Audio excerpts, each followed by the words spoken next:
Começa agora a revista eletrônica Rede Escola Notícias da Educação, que no programa de hoje vai destacar: acessibilidade. Secretaria Municipal de Educação do Rio de Janeiro prepara professores para ensinar Libras para alunos em escolas regulares. Língua não é só fazer sinais, a língua tem uma estrutura gramatical, tem conhecimento aí, que aí a gente vai passando para esses profissionais. Estudantes cegos ou com baixa visão no Instituto Benjamin Constant comentam sobre o nosso programa que conta com a tecnologia de audiodescrição. A pessoa que não vê nada sem audiodescrição não vai entender praticamente nada do que está passando ali na tela. Na segunda reportagem da série sobre o livro infantil, os diferentes formatos das obras. E ainda sobre literatura, uma conversa com o escritor vencedor do Prêmio Jabuti em 2018, Maílson Furtado. E o que te inspirou? Algumas leituras que eu fiz do Ariano Suassuna, um deles, o geográfico muito forte de apresentar aquela região da Paraíba, aquela região do Pernambuco, do sertão paraibano pernambucano.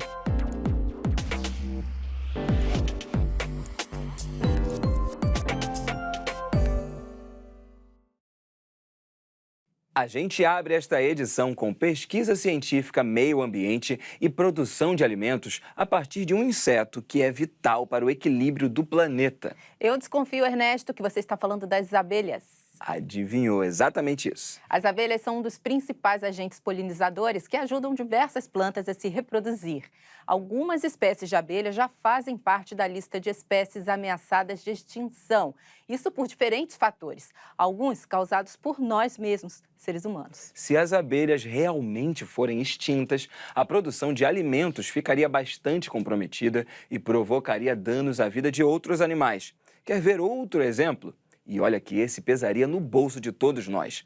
O preço dos alimentos subiria e o acesso a eles ficaria ainda mais restrito. Entre os fatores apontados para o que os cientistas chamam de síndrome do colapso das abelhas, estão, além do uso cada vez maior de agrotóxicos, as mudanças climáticas e um parasita que mata abelhas jovens e adultas. Nossa equipe foi até a Universidade Federal Rural do Rio de Janeiro, que estuda como a produção de mel tem sido impactada pelo uso de pesticidas. Vamos ver na reportagem de Emi Lobo. As abelhas são agentes polinizadores. Elas ajudam diversas plantas a se reproduzirem, sendo responsáveis por cerca de 90% da população vegetal. Isso significa que sem abelhas, a diversidade da nossa flora seria bem menor. A lista de alimentos que poderiam até desaparecer com a extinção das abelhas é grande. E por isso, cientistas, pesquisadores, apicultores e ativistas ambientais do mundo inteiro se preocupam com a diminuição do número de colmeias e a saúde das abelhas. Porque há uma interação, inseto-flor, e dessa interação surgem as sementes e os frutos. Então, a gama de produção de frutos e sementes é bem variada. E a perda desses substratos vai conduzir, então, à perda dos pássaros, de outras aves, dos animais, e muitas espécies de animais. E o homem depende das espécies vegetais e animais para a sua mantença. O termo síndrome do colapso das colônias das abelhas surgiu em 2006, nos Estados Unidos, quando começou a ser observada uma diminuição da população de abelhas em vários países. Uma rede de pesquisas foi articulada para investigar as causas, que são múltiplas. Além de fatores naturais, os estudos apontam o uso de certos agrotóxicos, principalmente os inseticidas, a perda e a degradação do seu habitat e a ação de agentes externos. Hoje, com a globalização, aparecem parasitas de muitos outros continentes. Recentemente, aqui no Rio de Janeiro, nós tivemos a visita de um besouro africano. Esse besouro lá na África, nas colmeias, não causa problema. Mas aqui no Brasil, ele está conseguindo destruir algumas colmeias e fazendo o cuidador de abelhas perder o seu material, de trabalho. Por que as abelhas não conseguem aqui no Brasil se defender desse besouro? Principalmente porque retiraram aqueles elementos que são vitais para a abelha. Se a região não permite a criação, se ela está com fatores de contaminação ambiental, ela não vai conseguir trazer um alimento saudável. E não tendo a saúde devida, ela vai sucumbir a esses invasores que ganham porte de praga, porque falta a eles um predador para controle. Cristina é responsável pelo setor de apicultura da Universidade Rural do Rio de Janeiro. Lá, estudantes, cientistas e produtores rurais trabalham em conjunto. Aqui nós recebemos os produtores, nós fazemos também essas pesquisas, nós avaliamos os danos e nós predispomos o controle para a gente deter, né, a expansão dessas pragas. Nós fazemos todo o manejo, plantio de espécies que servem de alimento para as abelhas, o manejo, a roçada do ambiente em volta das colmeias, o manejo dos enxames, né, das caixas de colmeia, a coleta do mel, que é a melhor parte, né? Mas isso é o final, é o ápice de todo um processo de manejo, né, que a gente vai tendo ao longo do ano. Há uma necessidade que os cuidadores das abelhas realmente cuidem delas. Ele não pode tirar seus produtos que as mantêm saudáveis, que as mantêm vivas. Se ele ultrapassar esse limite, aí ele vai realmente provocar riscos à natureza, riscos ao nosso planeta, riscos à sua vida. Elas são, vamos dizer assim, uma escola viva. Escola viva é você olhar a natureza, copiar e se sentir bem com esse saber. A educação hoje é muito tecnológica, mas o que é a tecnologia? Tecnologia é você aprimorar, os conhecimentos, a bem do homem. E o bem do homem é respeitar o planeta. Se ele não respeitar o planeta, a sua fauna, a sua flora, aí que importa a tecnologia? Aí nós vamos ter que fazer as malinhas e ir para Marte? Não, por favor. A educação para os surdos começou no Brasil durante o período imperial, no governo de Dom Pedro II. Foi ele o criador da primeira escola de educação de meninos surdos, em 26 de setembro de 1857. Hoje, no mesmo prédio, funciona o INES, o Instituto Nacional de Educação de Surdos. Em 2002, a Libras, Língua Brasileira de Sinais, foi reconhecida como língua oficial do Brasil por meio da Lei 10.436. Mas ainda hoje é um desafio para o nosso país universalizar o ensino da Libras. A Secretaria Municipal de Educação do Rio de Janeiro promove para seus professores uma capacitação para que eles ensinem Libras dentro das salas de aula em escolas regulares. João Vitor Caiane e Flávia estudam na Escola Municipal Mário Cláudio, na zona norte do Rio de Janeiro. Eles estão incluídos em turmas regulares e possuem um espaço bilíngue dentro da escola, além de contar com o auxílio de intérpretes que traduzem o conteúdo para Libras. A inclusão, né, dentro da escola é você fortalecer o processo de inclusão social numa comunidade, numa sociedade. É muito importante isso acontecer dentro da escola, porque é onde a gente está complementando uma formação que vem de casa. E um professor, a partir do momento que ele domina a linguagem de Libras, ele não só ajuda esse aluno que é surdo, está incluído numa turma regular, mas como também ele faz esse elo da sociedade ouvinte, do aluno ouvinte com o aluno surdo. Se você tem um aluno surdo dentro da sala, você precisa saber se comunicar com esse menino. Não ter um intermediário, eu acho que não há necessidade disso. Se o professor também tiver Libras, você aproxima mais o seu aluno de você. Desde 2005, por decreto federal, os alunos surdos têm direito à educação bilíngue na sala de aula. Isso significa que eles devem aprender a língua brasileira de sinais como primeira língua e o português na modalidade escrita como segunda. Você oportuniza que todos os alunos com essa deficiência possam realmente se comunicar, eliminando as barreiras de comunicação que existem hoje dentro das escolas. Eu acho que é importante a inclusão, estar juntos os surdos com os ouvintes, se tiver, por exemplo, um intérprete, porque se não houver essa mediação, é impossível o surdo desenvolver e ele vai ter sempre um impedimento. Para que a inclusão também seja uma realidade em outras salas de aula do Rio de Janeiro, a Secretaria Municipal de Educação oferece um curso de formação em Libras. A ideia é capacitar professores e também outros funcionários da escola para receberem os alunos surdos. Esse curso que a gente oferece é justamente para ampliar mais esse conhecimento da língua, né? Porque a língua não é só fazer sinais, a língua tem uma estrutura gramatical, tem conhecimento aí, que aí a gente vai passando para esses profissionais. Esse ano eu recebi uma aluna surda na escola e eu não tinha noção de nada que ela falava comigo. E, assim, algumas coisas eu tive que adivinhar, decifrar, será que é isso? Esse gesto que ela está falando, será que é isso que ela está querendo me dizer? E, então, esse curso aqui vai me ajudar bastante, vai abrir novos horizontes assim para eu poder me comunicar melhor com ela e até passar para ela, de repente, o que ela está falando para mim, eu não sei se é o correto, e se for, né? E se não for, eu vou ensinar para ela. Assim, com a prática, a língua de sinais ela vai se aprimorando. E essa língua de sinais, quanto mais se treina, mais fácil fica. Então, o professor, quando ele está inserido dentro desse ambiente escolar, ele torna o aprendizado muito mais fácil para esse aluno surdo. O curso tem 72 horas e acontece aqui, na sede do Instituto Helena Antipoff. O objetivo é ampliar a comunicação com 614 estudantes surdos que estão matriculados na rede municipal do Rio de Janeiro. Toda a escola deveria aprender, porque se o aluno dentro da sala de aula, ele aprende a língua de sinais, mas, por exemplo, na hora do refeitório, como é que ele vai ter essa comunicação? Porque ele pode escolher qual tipo de comida, se é arroz, se ele quer feijão, se ele não quer. E, às vezes, os próprios faxineiros, né, as pessoas que trabalham na limpeza, para avisar, olha, esse banheiro está interditado. Então, acho que é muito importante todo o corpo da escola saber língua de sinais. O aluno surdo, ele tem contato com todos os funcionários da escola, não somente com o professor, não somente com a gente. Dentro da cozinha, do refeitório, o aluno também tem contato com a gente. A gente também fala com ele, então eu me vejo como uma educadora também. Por isso é importante o curso. Instituto Benjamin Constant, entidade tradicional de ensino para pessoas com deficiência visual no Rio de Janeiro e também a referência em todo o país. Estamos aqui por um motivo especial, não é? Sim, nós viemos apresentar o recurso que temos agora no programa Rede Escola, que é a audiodescrição.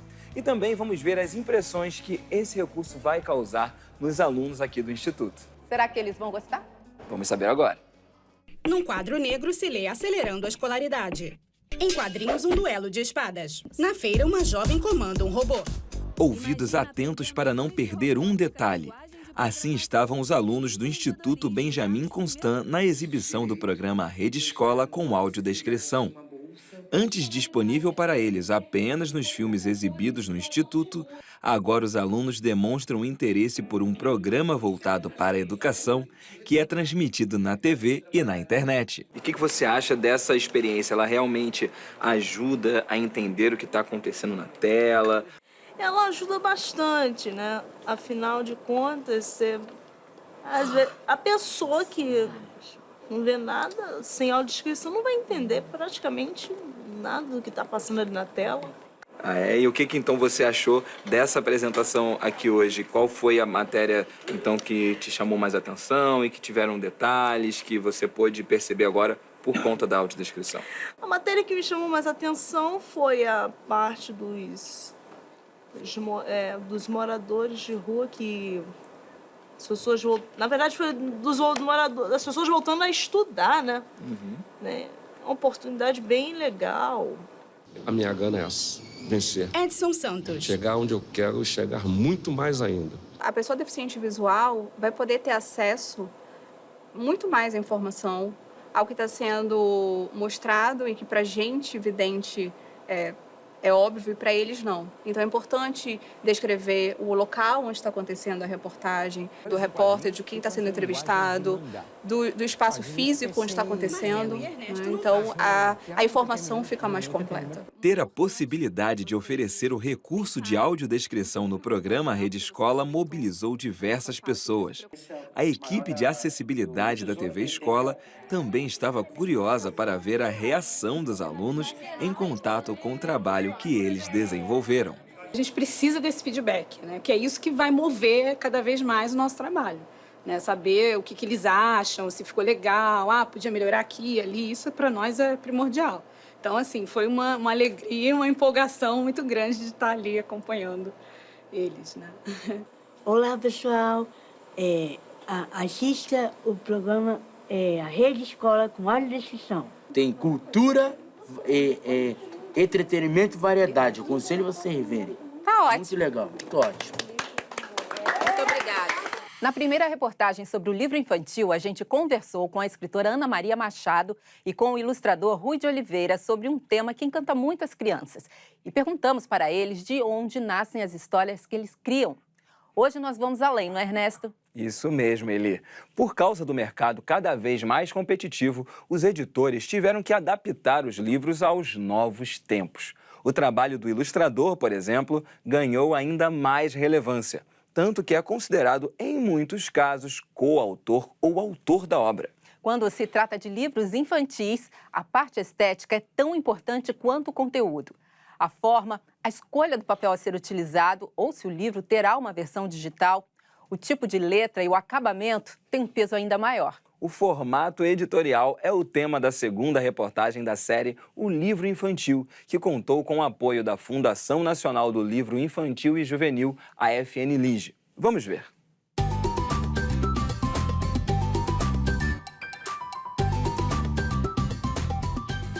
Páginas em formato de envelopes de cartas, figuras que ganham vida. Tem livro quadrado, retangular e até redondo. Quando o assunto é livro para criança e jovem, nem tamanho é documento. O que vale mesmo é a criatividade. Boas histórias se complementam com ilustrações e projetos editoriais caprichados, capazes de fisgar novos leitores. O designer, ele é um grande arquiteto do livro, né? Ele vai definir o que é o formato, e aí pensando sempre na questão do molde, né? A gente projeta o livro para ser impresso. Então, eu não posso projetar um livro que vai desperdiçar muito papel. Isso vai impactar no preço, além de não ser amigável, não ser sustentável hoje em dia, você desperdiçar. Eu acho que um desafio ainda para o Brasil é o custo desses formatos diferenciados. É muito caro fazer um cartonado, é muito caro fazer um livro para banho, o pop-up, né, que é aquele que sai alguma coisa, o livro brinquedo, eles ainda são muito custosos. Então, muitas vezes a gente tem que imprimir fora, o que gera, né, a gente deixa de ter uma economia interna e, ao mesmo tempo, a gente demora um tempo muito mais extenso para botar o livro na rua. Se nós queremos pensar em crianças, em formar leitores, o ideal é que a gente tenha a variedade, a quantidade e a qualidade, né? A qualidade do texto, a qualidade da ilustração, a qualidade do projeto gráfico. Isso para a gente mostrar o objeto, o livro, o seu valor artístico. E nós, na literatura infantil e juvenil, com o lançamento do Ziraldo, que completa 50 anos, você repara que texto e desenho quase que são uma mesma coisa, né? Essa história não seria a mesma sem essa ilustração, né? Então, é um exemplo clássico de um belíssimo projeto gráfico, de um belo projeto editorial, de um texto maravilhoso que o Ziraldo coloca aí à disposição das crianças todas de alguns países e do Brasil, né? Quando a editora aprova uma ideia, o passo seguinte é definir a faixa etária para a qual a obra será destinada e as suas principais características. A gente, para pensar em faixas etárias, a gente tem que pensar em vários elementos, tanto do projeto gráfico quanto do próprio texto, né? Então, a gente, por exemplo, tem aqui no Mundo Bita, a gente fez o cartonado, que é ótimo para a educação infantil, né? De 0 a 5 anos. Então, a gente tem essa borda arredondada, que facilita também a criança pegar o livro, não se machucar. No processo de alfabetização, a gente fica também atento à fonte, né? É compreendido pelo mercado de que nesse período a gente vai usar fontes que a gente chama de bastão, né? Como essas, que não tem as curvinhas, que a gente chama de serifa, enfim. Porque a criança reconhece mais fácil? É mais fácil para a criança reconhecer as letras nesse processo de alfabetização, né, ou pré-alfabetização, é mais fácil. Às vezes o adulto vai acompanhando a leitura, às vezes pode botar o dedinho assim para a criança ir identificando a letra, a palavra. Para mais jovens, mesmo com ilustração, a gente já tem um formato muitas vezes mais tradicional, né, que é esse formato menorzinho, cabe na bolsa, cabe na mochila, e o texto mais, né, que ocupa mais a mancha, né, que a gente chama, né, que vai seguindo toda a história, porque tem mais texto mesmo. Se a criança tem essa variedade de opções, né, para ler, com certeza ele vai se formar, vai se construir um cidadão mais crítico, mais justo e que vai lutar por uma sociedade também melhor, com certeza.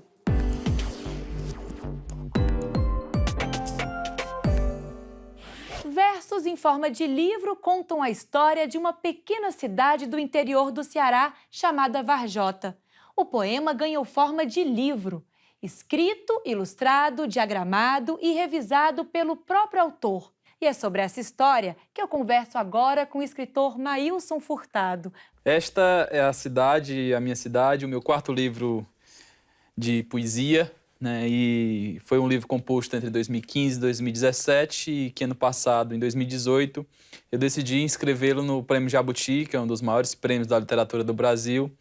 Né? E para minha grande alegria e até surpresa, né, o livro foi premiado com esse grande mérito, né, de ser o livro do ano e ser o melhor livro de poesia de 2018. Esse feito que aconteceu na minha vida, né, e feliz por também isso abrir os olhos do mercado para um mercado independente, a literatura independente. E foi uma escolha publicar em formato independente? Na verdade, foi necessidade, né? Por conta de todos os livros, eu sempre tento encaminhar para alguma editora, né? Para algum selo, para algum espaço que pudesse me editar, né? E quase sempre esses grandes selos acabam por negar esse espaço, né, para autores. No caso, para mim, foi bem negado. Então, na verdade, foi uma necessidade de poder ter esse espaço para poder ter uma obra publicada. E o que te inspirou? Algumas leituras que eu fiz, né, do Ariano Suassuna, né, que foi muito marcante para mim, o Romance da Pedra do Reino. Tem vários nuances, tem vários aspectos abordados por ele, e um deles, o geográfico muito forte de apresentar aquela região da Paraíba, aquela região do Pernambuco, do sertão paraibano, pernambucano, né? E uma coisa que me surgiu muito na época foi como a minha cidade é muito novinha, né, muito pequenininha, é uma cidade da década de 50 para 60 por conta da construção de uma barragem. É uma cidade que ainda encontra uma busca histórica, uma busca identitária. E através disso eu fui pesquisar por mero vontade pessoal, curiosidade pessoal, de entender a história daquele lugar que eu cresci, que meus familiares passaram ali, que meus familiares construíram, né? E em toda essa pesquisa eu coletei muitos dados, muitas coisas, né, na época, e certo dia, em 2015, surgiu esse poema Cidade, né, que foi um livro que apareceu, vamos dizer, em 20 dias. Né, saiu tudo com todas as informações que eu tinha colhido nessa pesquisa anterior, né, e assim o livro aconteceu. E com literatura, a gente coloca um ponto final na edição de hoje da Rede Escola Notícias da Educação. Para ver ou rever nossa revista, acompanhe a nossa programação no site da TV Escola, tvescola.org.br. E na TV, a Rede Escola é exibida toda sexta-feira às 19 horas. Aos sábados tem reprise às 16 horas, aos domingos ao meio-dia e às segundas-feiras ao 12h30. Quem vive no Rio, em Niterói ou no Grande Rio, tem Rede Escola transmitida pela Multirio, canal 26 da NET, toda terça-feira às 20 horas. Por hoje é só. Até a próxima. Tchau, gente. Até mais.